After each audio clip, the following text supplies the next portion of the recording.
Setiap tali pocong yang dibuka, satu pocong lenyap. Tiba-tiba, suara itu tepat berhenti di depan pintu. Di ujung sebuah desa terpencil, ada suatu dukuh yang sudah lama ditinggalkan. Orang-orang menyebutnya dukuh terakhir. Tidak ada yang tahu tak kapan dukuh itu kosong. Tapi satu hal yang pasti, tak ada yang berani tinggal di sana setelah matahari terbenam. Konon, dukuh itu adalah tempat pemakaman darurat saat wabah melanda puluhan tahun lalu. Banyak jenazah dikubur tanpa ritual yang layak. Ada yang bahkan belum sempat dilepas tali kafannya. Dan dari situlah cerita pocong dukuh bermula. Cerita akan berfokus kepada Raka, seorang pemuda, ya lebih tepatnya seorang mahasiswa yang sedang mendatangi desa tersebut. Raka, seorang mahasiswa yang gemar uji nyali, datang ke desa itu bersama dua temannya, yaitu Denny dan Arum. Ini bukan tempat yang buat main-main, kata Arum. Wajahnya pucat saat melihat jalan setapak menuju dukuh. Ah, cuma cerita orang tua, kita buktikan saja sendiri, jawab Raka santai. Warga desa sebenarnya sudah memperingatkan mereka, kalau dengar suara loncatan, jangan menoleh, kata seorang kakek sebelum mereka pergi. Tapi mereka mengabaikannya. Saat mereka tiba, suasana langsung terasa berbeda. Rumah-rumah kayu lapuk berdiri diam, seolah mengawasi. Tidak ada suara binatang, bahkan angin pun tak terasa berat. Mereka memilih suatu rumah tua untuk dijadikan tempat bermalam. Malam turun begitu cepat. Saat pukul sekitar 11 malam, saat mereka mulai tertidur, ada suara yang terdengar.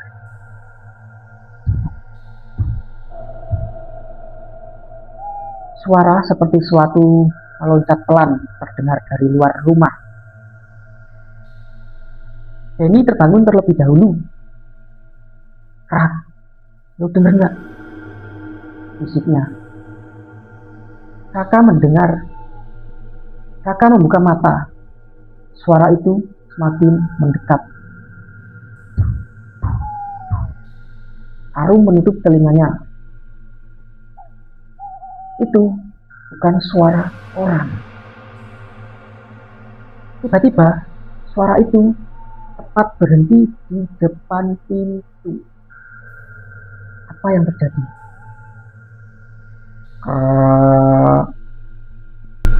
Pintu rumah terbuka dengan sendirinya secara perlahan.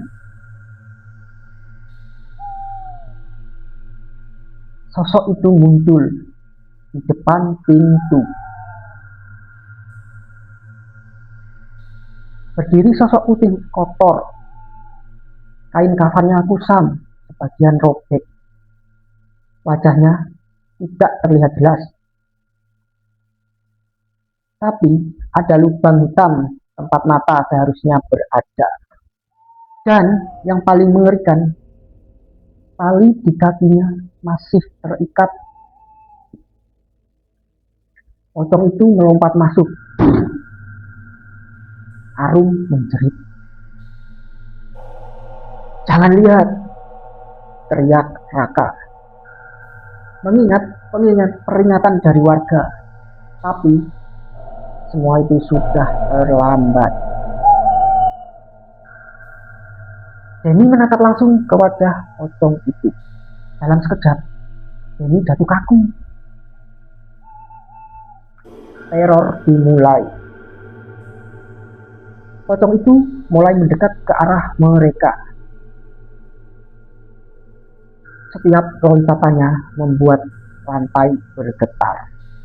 Raka menarik Arum dan mencoba kabur lewat pintu belakang. Tapi saat mereka keluar, mereka membeku. Apa yang terjadi selanjutnya? Di luar, bukan cuma satu, puluhan pocong berdiri di antara rumah-rumah kosong. Diam menghadap ke arah mereka. Arum menangis.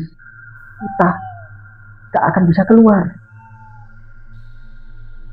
Tiba-tiba, Raka teringat cerita tentang wabah yang dulu pernah melanda desa tersebut. Mereka semua ini belum dilepas talinya. Seketika, salah satu pocong mendekat.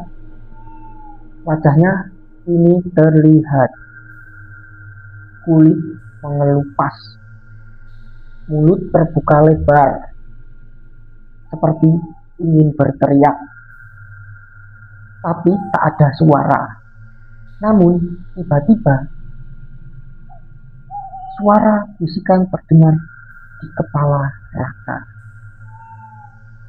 Lepaskan kami. Raka sontak gemetar. Mereka bukan cuma menakut-nakuti, mereka meminta tolong. Arum menatapnya tak percaya. Kita bakal mati, Raka. Tapi Raka memberanikan diri mendekati salah satu pocong. Tangannya gemetar saat mencoba membuka ikatan di kaki pocong itu. Begitu talinya terlepas, pocong itu terjatuh, lalu perlahan menghilang. Satu persatu, Raka mulai melepas tali pocong mereka. Setiap tali pocong yang dibuka, satu pocong lenyap. Namun jumlah mereka terlalu banyak dan waktu terus berjalan. Suara loncatan mulai semakin cepat, seolah mereka tak sadar. Mungkin ini akan menjadi akhir yang mengerikan untuk mereka. Arum menjerit, Raka. Saat Raka menoleh, salah satu pocong sudah tepat di belakangnya. Wajahnya sangat dekat, terlalu dekat, dan berbeda dari yang lain. Tali pocong itu sudah dilepas, tapi pocong itu tidak menghilang.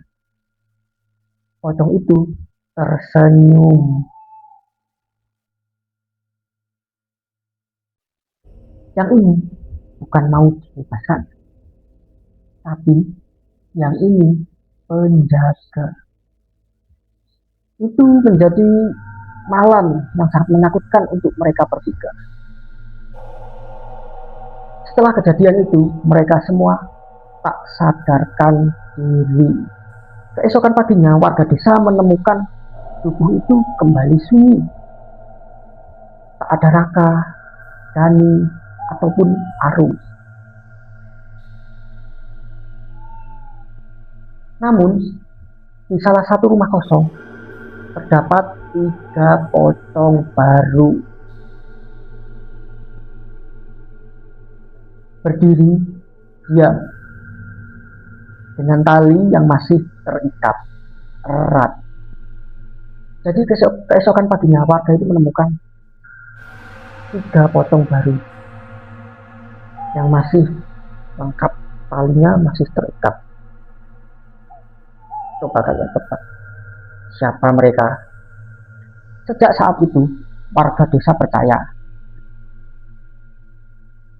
dukuh terakhir tidak hanya dihuni oleh mereka yang belum dilepas talinya, tapi juga oleh mereka yang datang dan tidak pernah pulang. Hari berganti, kabut pagi turun pelan di tugu terakhir. Warga desa datang hanya berani sampai batas jalan setapak. Tak ada yang mau masuk ataupun berani mencoba masuk. Namun, seorang pria tua bernama Pak Wiryo berdiri lebih dekat daripada yang lainnya. Perlu kita ketahui, dia bukan orang biasa. Dia satu-satunya orang yang pernah selamat dari tubuh itu. Dan saat dia melihat 3 pocong baru di dalam rumah tua itu, wajahnya langsung pucat. Sudah terulang lagi, gumamnya. Sebenarnya malam itu tidak akan pernah berakhir. Apa yang tidak diketahui siapapun, Raka sebenarnya belum benar-benar mati. Ia terbangun dalam kegelapan. Tubuhnya kaku, tak bisa digerakkan. Matanya terbuka, tapi yang ia lihat hanya kain putih di depannya. Ia mencoba berteriak, tapi tidak bisa. Saat itulah ia sadar. Ia terbungkus kain kafan. Saat ia berada di bungkusan kain kafan tersebut, suara loncatan terdengar lagi. Tapi kali ini bukan dari luar, tapi dari sekelilingnya.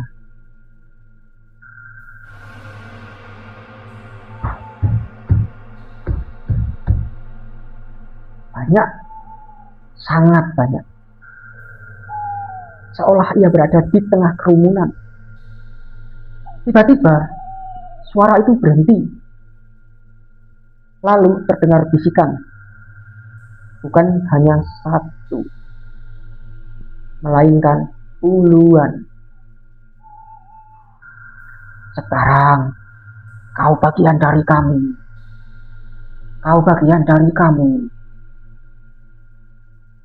Di sisi lain tubuh, Arum membuka mata perlahan. Ia terbaring di tanah. Tubuhnya lemah, tapi ia tidak terbungkus kain kafan. Ia masih hidup. Entah bagaimana ceritanya.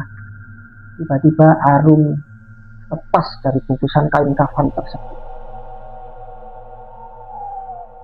Raka, suaranya parau. Tak ada jawaban. Namun di depannya berdiri sesosok pocong tanpa ikatan.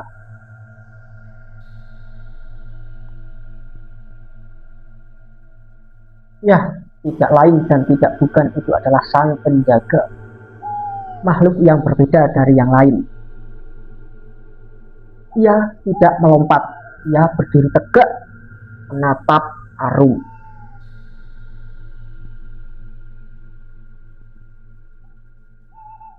Dari sinilah suatu perjanjian akan dimulai. Suara itu tidak keluar dari mulutnya, tapi langsung masuk ke dalam kepala Arum. Satu jiwa untuk puluhan yang terikat. Satu penjaga untuk penjaga yang tersisa. Arum gemetar. Maksudmu? Yang melepaskan akan menggantikan. Sontak air mata Arum terjatuh. Ia teringat Raka yang mencoba menolong semua pocong itu. Dan sekarang Raka menjadi salah satu dari mereka. Cerita kembali kepada Raka. Di dalam kain kafan Raka mulai merasakan sesuatu berubah. Tubuhnya tidak lagi terasa seperti miliknya sendiri. Kakinya terikat, tangannya tidak bisa digerakkan. Namun, ia bisa meloncat tanpa sadar. Ia bergerak dan bersama yang lain. Ia mulai melompat dalam kegelapan. Pikirannya masih sadar. Ia tahu siapa dirinya. Ia tahu ia masih manusia.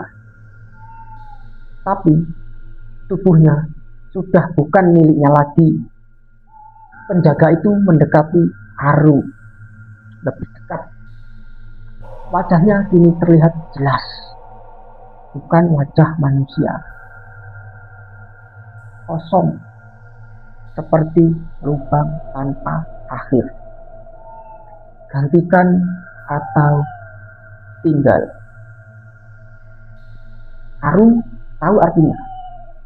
Jika ia pergi, tubuh itu akan terus memakan korban. Tapi jika ia tinggal, ia tidak akan pernah kembali. Ataupun ia tidak akan pernah bisa keluar dari tempat itu. Dengan tangan gemetar, Aru berdiri. Aku akan tinggal. Angin tiba-tiba berhenti.